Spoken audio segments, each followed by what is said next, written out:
Makalipas ang 4 na taon, muling masisilayan ng mga Pilipino ang Westlife. Kabilang kasi ang Pilipinas sa mga pupuntahan ng grupo para sa kanilang world tour na bahagi ng kanilang 25th anniversary.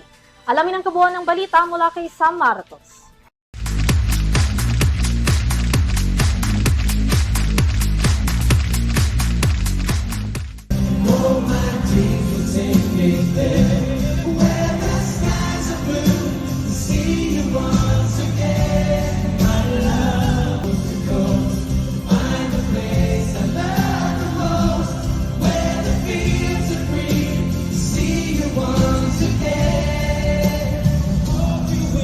Humanda ng umindak at kiligin sa kanilang mga pinasikat na kanta dahil muling magbabalik sa bansa ang Irish Pop Quartet o mas kilala bilang Westlife para sa kanilang ika-25th anniversary world tour.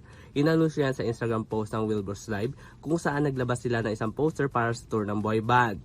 Bukod sa Manila, kabilang din sa mga bagong bansa na bibisitahin ng grupo ay ang mga bansang Kuala Lumpur, Singapore, Jakarta, Bangkok at Hong Kong. Kasabay naman ang kanilang announcement para sa kanilang tour ay ang kanilang bagong album na 25 The Ultimate Collection.